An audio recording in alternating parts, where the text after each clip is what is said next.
You guys, the scale is finally moving again. After 4 weeks of it not moving, I wasn't gaining, I wasn't losing. I was so frustrated.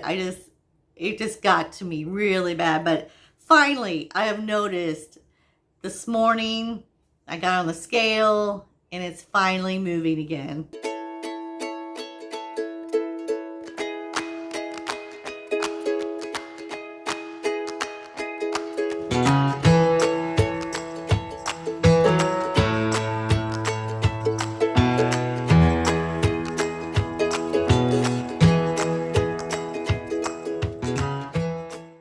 Hey everybody, welcome back to my channel. My name is Tony and I am on a journey to lose 80 pounds of unhealthy weight and to inspire others. And that's what this channel is about. If that interests you, or you've come across this channel for the first time, please subscribe, like and share the video, and push that notification bell for future uploads on my weight loss journey. Scale is not moved.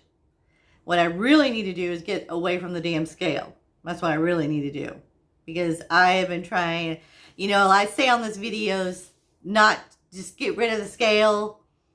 It's harder than you think to get rid of your scale, just to put it away and not actually go weigh yourself. I'm one of those people that actually weighs themselves almost daily. And it's getting to the point where it's becoming a number again. And I got to get away from that.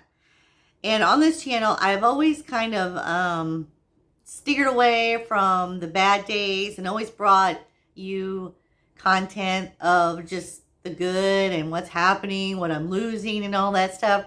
I want to get away from all that because I had a viewer telling me, we want to know the bad days. We want to know what you're going through to get to your good days. So that's what this video is all about today. What I've noticed in the past 4 weeks of not losing and how it got me there and where I am now. So in the past, I have always thought of myself as a strong person. I could get through anything. I'm a Gen Xer. I can get through anything.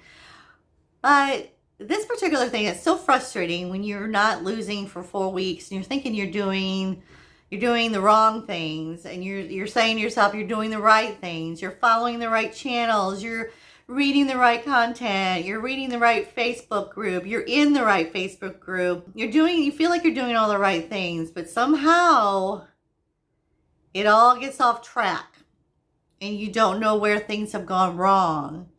And I'm here to discuss that today because I feel like the last 4 weeks have really taught me some really good lessons on weight loss and just getting to the point where you're not so frustrated like I was.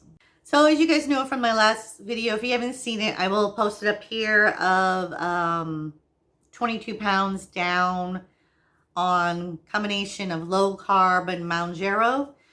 So, and I have mentioned that mounjaro does not fix everything. I have mentioned that so many times. It does not fix everything that you need to lose weight. And, granted, I went into it thinking that maybe it would, and come to find out that I was very, very wrong on that part. So as you guys know, that I went back from 7.5 milligrams to 5 milligrams because I felt like, sometimes the more medicine doesn't necessarily mean that you're going to lose more weight.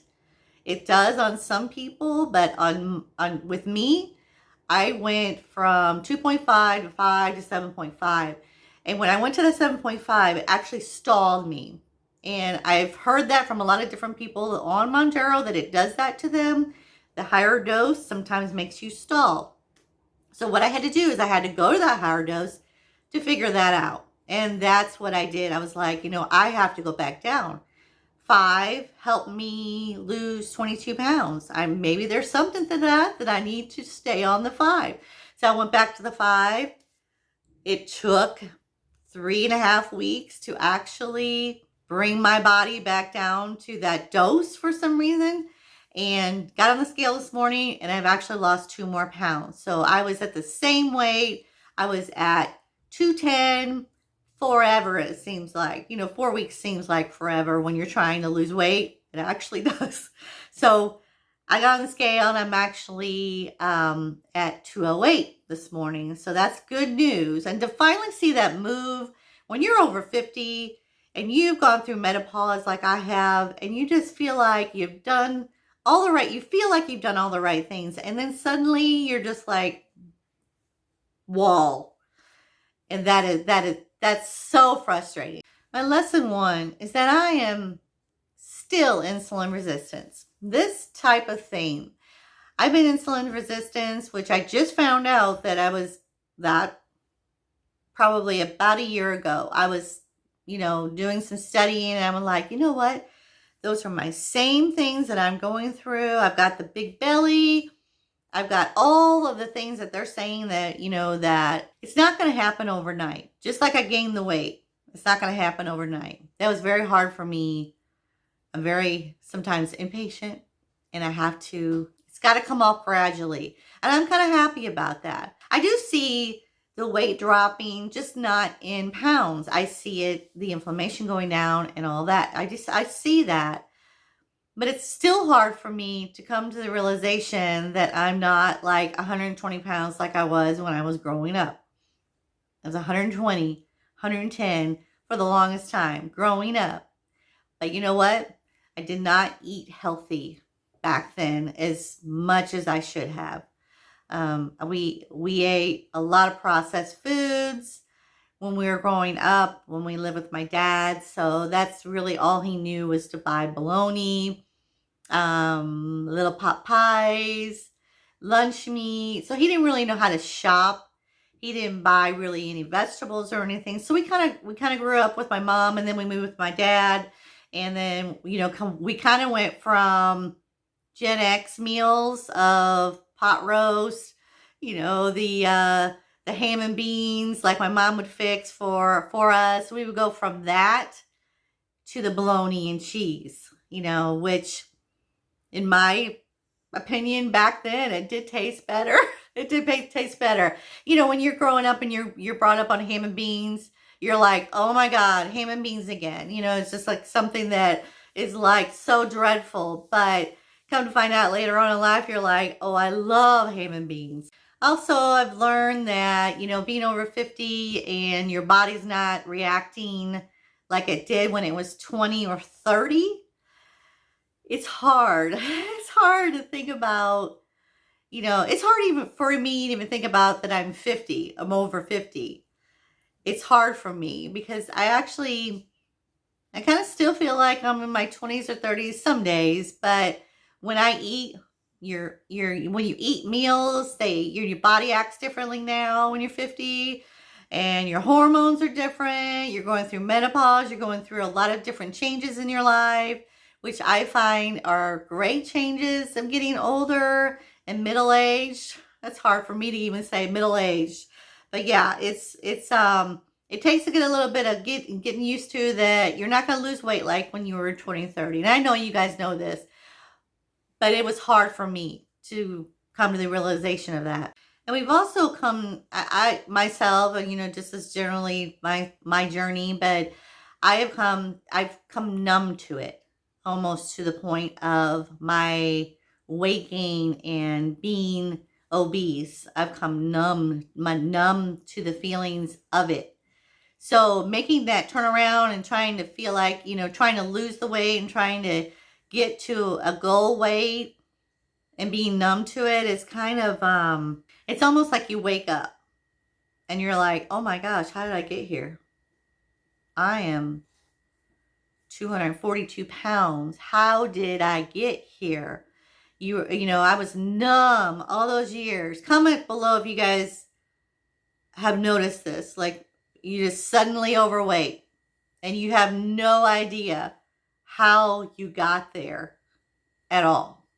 You know what I've learned also is that I needed to make those necessary detours in my life to get to where I am now. To finally say to myself, you know what? I want to be healthy. I want to be here a little longer on this earth for my son, for my family. I want to be there for them. And in order to do that, I have to be healthy or healthier. So I had to start from the beginning. I had to start over. And that was hard because it felt like I could continue on the road I was going on to get there. And no, no, no, no. You have to actually say to yourself, I have to start over. And if you're my age, you know how to do that. You know how to start over. You definitely do. If you grew up in my particular generation, we all know how to start over. We know how to get over hurdles. And we're very strong. Now, if you're older and younger, you've got the strength as well. You just have to find it. We had, my generation, we had to actually, we were forced in to being strong every single day of our life. So I hope this resonates with some of you out there on this video and trying to get healthier, eating low carb, eating low sugar or no sugar in your diet. I don't like to call it diet because that actually, for me, it sabotages me when I say diet. It does some odd things to me in my head. So whenever I say diet, no, no, no. So I'm watching I do watch other channels. I don't just take my, opinion and go, okay, run with it. I do a lot of research, a lot of, reading and watching a lot of other videos of other people because you always can learn off of others. And that's where I am. And I feel like this journey has been such a whirlwind, but such a great one. And like I said, I had to take those detours to get to where I am today and to finally realize I'm not 20, I'm not 30 anymore. My body is not going to react the same emotionally at my age. I feel like my feelings are more even keeled when I'm on low carb, when I was on high carb, high sugar processed foods. I felt like my anxiety about the day was so much, it was so worse. I just felt anxious all of the time. My moods were up and down all day long. Like they say, when you eat your lunch and you go into like a slight coma, and then about 2 o'clock in the afternoon, you get this sugar high of where you need, your insulin goes up and you need sugar. You need something out of the vending machine like I was. I needed that daily vending machine. And then it became such a habit to me to go to the vending machine every day to have that snack or whatever. Well, I don't snack anymore. I do intermittent fasting. I don't eat my first meal. Like right now, I think it's 1 o'clock, 2 o'clock, and I haven't had my first meal yet. Now, I was doing that before mounjaro. I know mounjaro suppresses the appetite, but I was doing intermittent fasting and not eating until 12 or 2 before I even got on that medicine. So I was doing that, and that has helped me so much to kind of even everything out. You guys, I need to do a video on intermittent fasting and my journey with that because it has been such a blessing and such, I believe that old saying when they said you need to fix the inside before you fix the outside, because the outside will just come, when that inside gets healthier, the outside will come. So yeah, totally believe that because that is where I am. I'm fixing the inside out. So, well, I hope you guys enjoyed this video today, and don't forget to subscribe, like, and share. I think I'll be doing a grocery haul for tomorrow's video.